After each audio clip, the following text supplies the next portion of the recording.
Hello and welcome to another episode of Attacking Third, a CBS Sports Soccer podcast. I'm Sandra Herrera, here today by myself with a special guest, no Lisa Roman joining us today on this special edition interview. We're so sad that Lisa can't be with us, but because we're joined back by friend of the podcast, Lynn Williams, United States Women's National Team Olympian, NWSL star forward, and now literally the current forward for the current. Lynn Williams, welcome back to the show. Thank you so much for having me.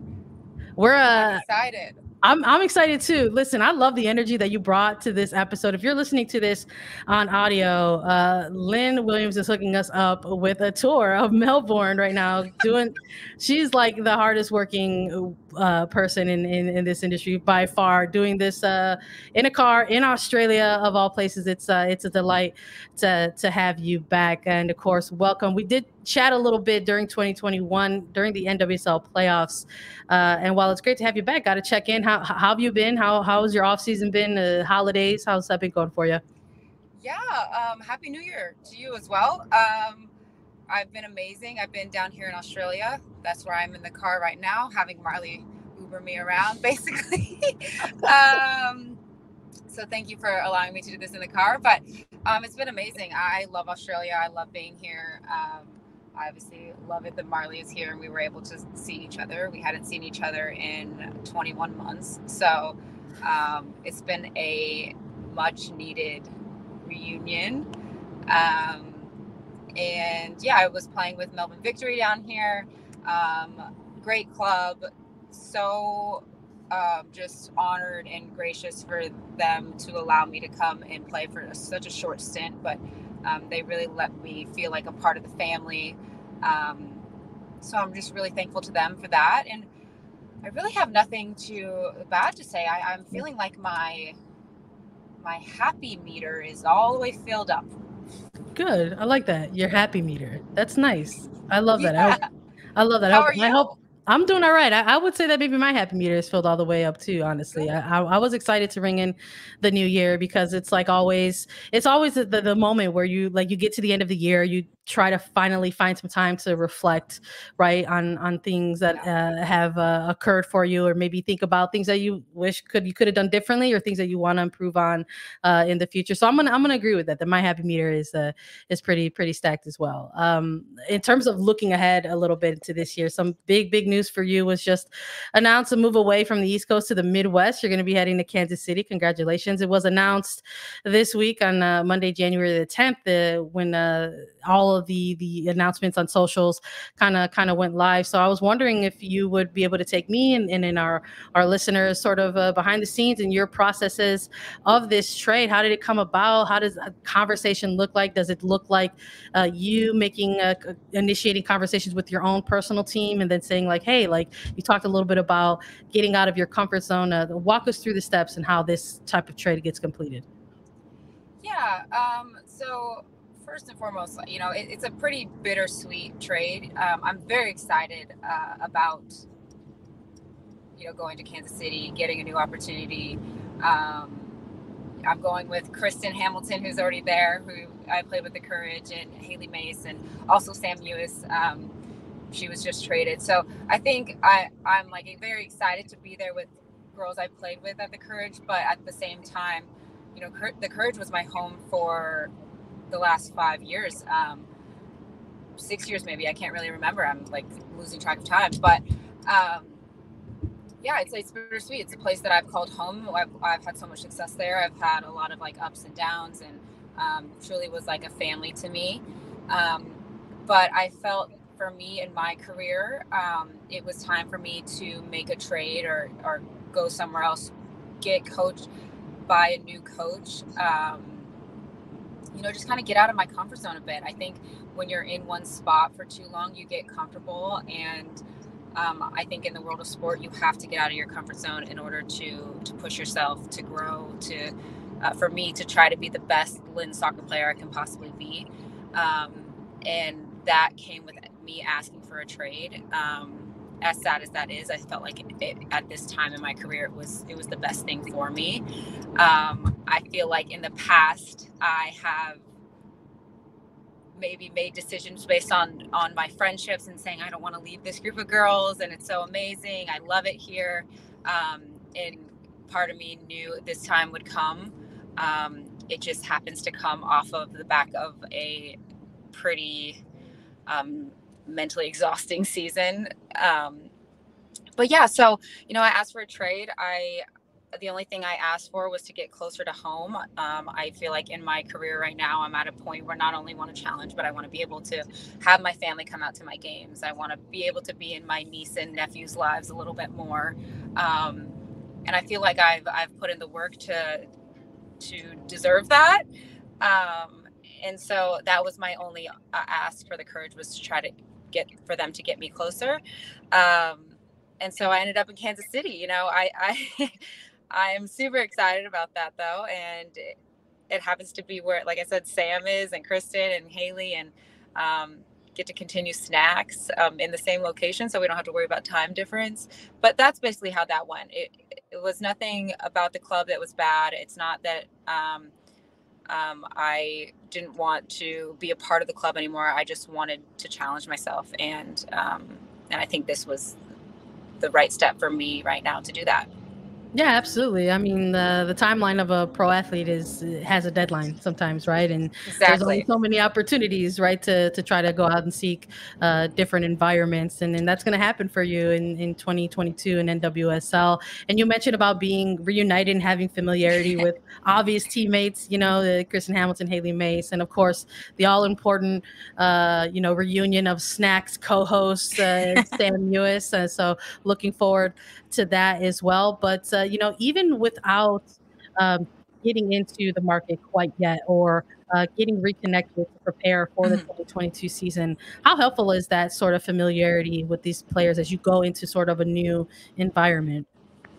Yeah, you know, I feel like if I was a little bit younger and going into a new soccer environment, I would have been way more nervous. And I think you're always going to be nervous going into a new team and knowing that they've already established themselves a little bit. But having Sam there, or knowing that we're both going to be there new, knowing that Kristen is there, and having that just sense of home, I think everybody wants that feeling. You know, I was open and thinking I was going to go to a whole new team and not know any teammates. So I had already prepared my mind that I needed to like get comfortable with being uncomfortable. But I think just having Sam there is like an added bonus on top. Having Kristen there is an added bonus. It's not something that I was expecting, and it's just, I feel like God has given me a gift. Like I'm so excited to just be playing with them again. You know, me and Sam talked about it, and who knows, like maybe I'll never have to play without Sam again. And I think that that's super exciting. And you know, I think she makes me a better player. I think she makes me a better person. And hopefully she would say the same things about me. But yeah, I think when you want to get out of your comfort zone, but you don't want to be thrown into the deep end. And I think this is a way for me to get out, but also still feel like a little sense of home and normalcy. And it will probably be a good balance between like life and soccer, because you have to have that balance to stay sane. So. Yeah, it's really nice to hear you speak with such enthusiasm and excitement about it, because when it comes to the current, they are doing a lot of really exciting things. Honestly, it's something that we've been keeping an eye on ourselves over at CBS Sports. And this is a franchise that's made a number of announcements over their offseason, whether it was getting, you know, acquiring somebody like Sam Lewis and then introducing you, but also, you know, doing a lot of things in the front office, bringing in Cami Levin, a former NWSL player, as general manager, you know, making the announcements of, you know, how they're going to be playing their home games at Children's Mercy Park for 2022, while also unveiling plans in the future for like the first ever NWSL specific stadium downtown. There's a ton of excitement brewing around it, and that also includes, you know, introducing a new head coach in Potter. So kind of some ties there. Maybe a former U.S. Women's National Team assistant. Do you have a lot of familiarity with the new head coach, or are you looking to sort of get in the ground level and sort of have this fresh start continue?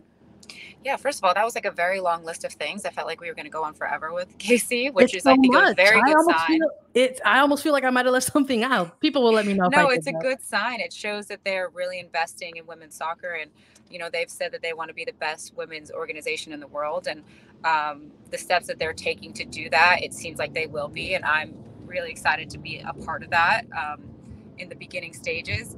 Back to your question about the coach. I have had some interaction with Potter, but he was more of like on the scouting side with the national team. So, I haven't really had him as a coach in that role and as like a head coach.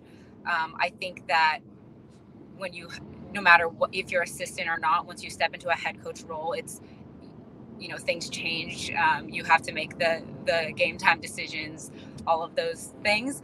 But I'm excited for him to join, and I'm excited to see him as a head coach, and just see where it goes. I think that the amazing part about this is that we're all pretty new.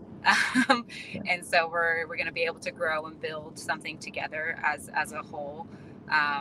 And I think that's like really exciting. You get to mold and basically sit down and say, what kind of team do we want to be? What kind of coach do you want to be?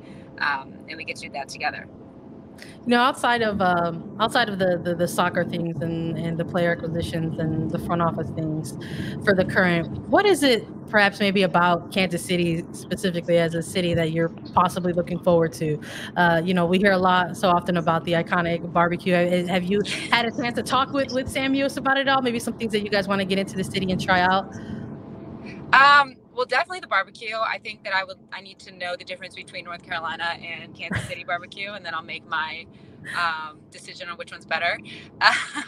Nice. As well as, California, Fresno, we have some good barbecue too. So I have some like high expectations. That's probably going to be controversial saying that, but just saying, California, Fresno makes a good tri-tip. I'm going to throw that out there. Nice. But I'm excited for the barbecue. I'm excited to see how the coffee scene is. I have heard that like people in Kansas City are so prideful about being from Kansas City. So I'm like curious to know, like, is it just because you're from Kansas City? Is there something about Kansas City that makes you feel that way? I don't know. I'm excited to just experience all the experiences.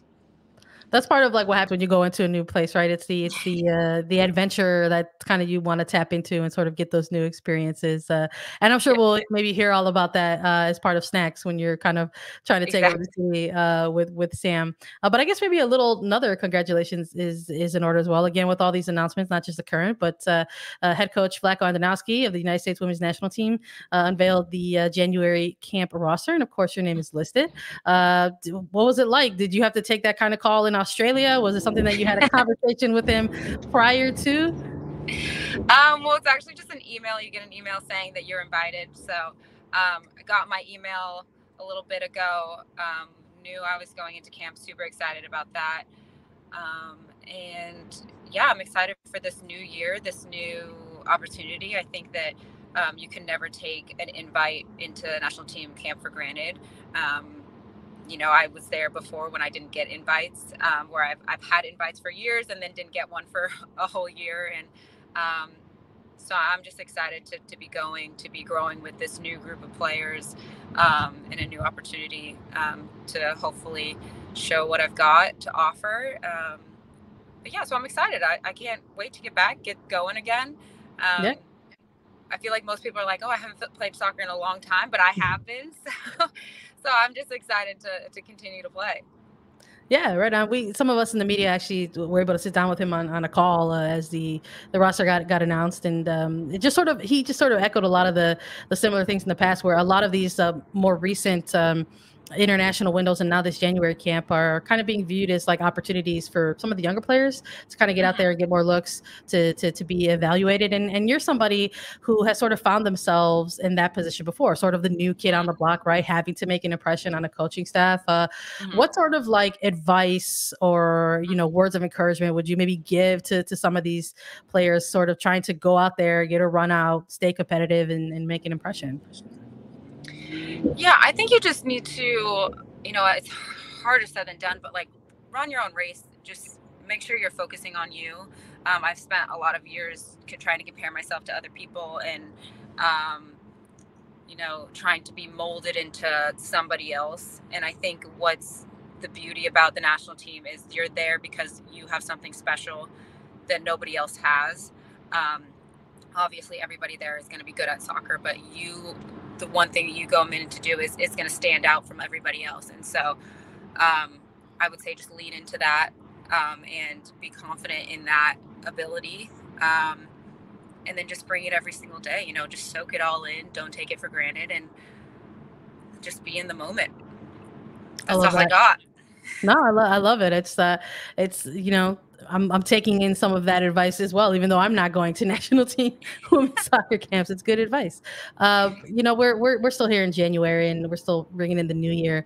And like I kind of mentioned at the top of the episode, these are always like that weird window of time where it's like the opportunity to maybe look back or set goals for oneself and try to make those improvements or maybe build off of something that you were working on in the past. And even for 2021, I mean, for yourself, going to the Olympics, heading to the Tokyo Games, winning a bronze, scoring a goal, making it to the NWSL playoffs once again, for almost felt like the millionth time in your career, right? Now you're going to be heading to Kansas City Current for the 2022 season. What is one thing from last year that maybe stands out to you the most in terms of your soccer career?